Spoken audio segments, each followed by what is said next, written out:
We're going to be looking at two different presentations in this session. The first presentation is going to be on Karl Marx and his approach to religion.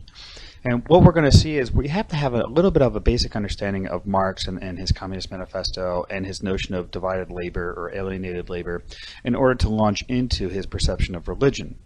And so, but what we're going to do then is we're going to look at how Marx views religion as being used by one class of people to wield power over another class versus Nietzsche's perception of how is religion being used as a tool to wield power from one class over another class, because the classes are different and the situations are different, but in both cases religion is being used by one class to wield power over another. And so think about that as we go through with Marx, who is controlling who, and think about that with Nietzsche when we look at that in this next presentation. So let's get started. Now to the big question, how does this class struggle? How does Marx, everything we've talked about so far with Marx, how does it relate to religion?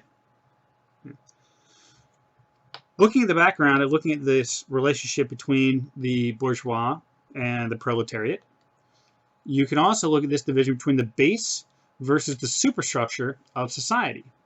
The ethical leaders, religion, etc., the religious leaders, etc., helped control the poor by preaching to them what is right and what is wrong.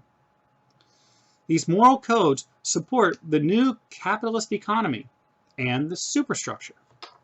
The superstructure is what is the political structure, the religious structure, everything that is like over and above society. So the superstructure, the economic system, the political system, the religious systems in place. Well, obviously Marx doesn't have a very good assessment of religion when he says that ethical leaders, religious leaders included, helped control the poor by preaching to them what is right and what is wrong. Okay? What is right is to, do your duty, do this, do that, to work hard, try to get ahead, pull yourself up by your bootstraps, so forth and so on. What is wrong? Well, violent revolution, is one thing. What happened is that capitalism leads the new middle class, the working class, the new middle class, to adopt a new form of religion, Protestantism, which is better suited to its interest in trade, investment, and individual enterprise. So what he's saying is that the religious leaders and the political leaders and the whole superstructure said, okay, what would be best? What religion would be best to keep us in power? Protestantism. What are the tenets of Protestantism? It's like, okay, well, investment, individual enterprise.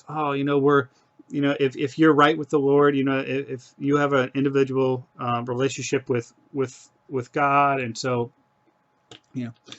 so capitalism says, okay, Protestantism. If the majority of the people were Protestant Christian in our society, it would allow us. It would be best suited for our own interests in trade, investment, and individual enterprise. So the superstructure of politics and religion is controlled by the economic base and the dynamics of class warfare. Let me say that again. The superstructure of politics and religion. Again, these overarching, the superstructure, those things overarching over society. The superstructure of politics and religion is controlled by the economic base and the dynamic of class warfare. So the political and religious systems are controlled by the economic interest of the capitalists of the society. Marx is always, he has these critiques against ideology, that the thinkers in a society are always the servants of the rulers. Essentially what he's saying is like, if you're a thinker and start promoting this an ideology that goes against the rulers of the society, you're not going to get very far. And so by default, the thinkers of the society that are successful and are most popular are the ones that are supported by the rulers in that society. So you have you have religion and politics in cahoots to keep the proletariat in check. We'll get this into a couple slides, but your benefit, is in the afterlife, and not now. You have an otherworldly type of reward that you'll receive for working hard in this life and not questioning and knowing your place. And so what Marx says is that the political and the religious system are in cahoots to keep the economic system in place. So the superstructure, the political and religious, economic, the systems overarching the society, want the base to accept religion. Look to the future life instead of this one. It could be, could be heard, religious leaders telling the masses, look to the future life. So don't worry about finding, finding your wealth in this life. Your wealth is in the afterlife. It keeps their actions in check. Moral code stresses devotion to church, along with obedience, honor, etc. And religion provides the opiate. Marx is the one who said, religion is the opium of the people. Religion provides the opiate to deal with the suffering life of the proletariat. Religion helps people get by. It helps give them meaning. And we'll talk about this later on in the summer session. That religion provides meaning, and for Marx, what he says is that religion provides the opiate to deal with the suffering life of the proletariat. It's like, oh well, if you have your faith, then you can deal with anything else. Marx says, well, that's what religion does, and that's what the superstructure is pushing down the throats of the base of society, is that accept this religion, it'll help you get by, but it'll also keep them in check. So religion is being utilized by the leaders of the society, by the bourgeoisie. It's being utilized by the bourgeoisie to keep the masses in check. Now, what Nietzsche does when we're talking about Nietzsche is Nietzsche reverses that. He said, he argues that the masses use religion to keep the Übermensch, or the Superman, in check. And so I'll make sure I highlight this difference when we're talking about Nietzsche, but it's a very key difference and some that will be talked about either on the quiz or on the midterm or something like that. But it's the important key difference between Marx and Nietzsche is, for Marx, the leaders of society, the bourgeoisie, the leaders, the superstructure, use religion to keep the lower classes, the proletariat, in check, and say, accept morality. You need to have devotion to the church, have obedience, look to the future life, etc. While while Nietzsche says, well, really, what it is, it's actually the basis of society, telling the Supermen, the ones who will lead civilizations, telling them, oh, you need to not kill and honor your father and mother, and not steal, and you need to abide by this moral code. So Marx's critique of religion.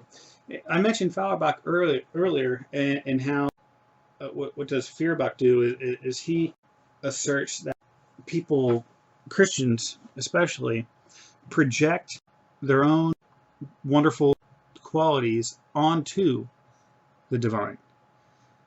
And so if you take humans as a whole, what Feuerbach says is that humans project all of those wonderful qualities of humanity elsewhere onto a divine being, instead of turn that back around and say, wow, we are generous, we are just, we are loving. Instead, human beings project that onto a foreign god, and in that sense they're alienating themselves. Well, Marx follows along with that. Humans make religion. Okay, humans make religion. Religion does not make humans. So human beings construct religion as a way to sort of project their own great qualities onto something else. What Marx says is that, following Freud a little bit, that religion is pure illusion with the worst consequences, because religion alienates human from themselves and paralyzes them. Religion paralyzes them. They can't do anything about it, because if they're very religious, well, then they're accepting these notions from the bourgeoisie, from the religious leader, saying, oh, okay, I need to be pacifistic, I need to accept my fate, I need to think about the afterlife, and it paralyzes them into not doing anything, not fighting, not initiating or continuing on this revolution that Marx feels is needed for society to advance. Religion, for Marx, it's always ideological. A belief system whose chief purpose is to provide reasons or excuses for keeping things in the society just the way the rulers want them. That's what he says a religion is. He says religion is the opium of the people, but in being more specific, It says, religion or an ideology, it's a belief system whose chief purpose is to provide reasons or excuses for keeping things just the way they are, just the way the rulers want them. Belief in a god or gods is always a byproduct of the class struggle. So you see that, remember, everything comes down to this class struggle, and everything comes down to economics for Marx. And so belief in God or gods is a result or a byproduct of the class struggle. The social principles of Christianity preach cowardice, self-contempt, abasement, submission, dejection. Not a very rosy view of Christianity, but he sees it. I mean, he sees this in work during that time. He just sees like how Christianity is being used by the ruling classes, and it just turns his stomach. But he said, Christianity is being used by the ruling classes to keep the proletariat in check. And so, I mean, he concludes that the social principles of Christianity preach cowardice, self-contempt, abasement, submission, dejection.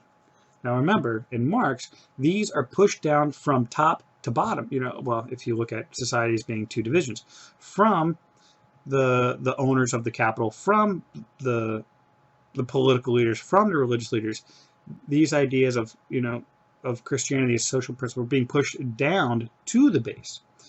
Now Nietzsche says the base is taking these principles of Christianity and pushing them up to the leaders of the society. And so again, having a different, like the same kind of interpretation of Christianity, but essentially the two don't see eye to eye on who is pushing Christianity on who. Again, looking at Marx's further critique of religion, he argues that we find the key to religion only when we find what religion's function is. Only when we discover what its beliefs do for people, either socially or psychology. So if you look at, is Marx a functionalist, or does he have a functionalist definition of religion or a substantive definition of religion? Well, I think it answers that right here. It's he has a very strong functionalist definition. He says, you find the key to religion only when you find what religion's function is. Only when we discover what its beliefs do for people, either socially or psychologically. And for Marx, he says, well, it allows for it serves as an opiate. He's very clear about that. Religion serves as an opiate for the people to withstand the suffering that they're enduring. But further, religion expresses a false need for individual security, along with Freud. So it expresses a false need for individual security. Again, when Freud talks about the need for looking for a father figure, and that's what religion provides, Marx is kind of in the same boat, saying, which people use religion to provide security, to give themselves meaning, to look to a protector, but really this is a false need. And finally, we explain religion best when we reduce it to the forces of economic life that created it. Protestantism, because that's primarily what Marx is dealing with and examining. And Protestantism and its success is a result of the economic life, is a result of this economic struggle. And because Protestantism works very, very well with the capitalist owners, that's why they're pushing it. That's why they're pushing it so hard. And people are accepting it, and it's being used as an opiate. But he says, we explain religion best when we reduce it to the forces of economic life that created it. So again, all of life is a history of class struggle, and it's all driven by the economic realities, and that's how religion gets developed, and that's how religion gets pushed, and that's how it gets becomes prosperous in society.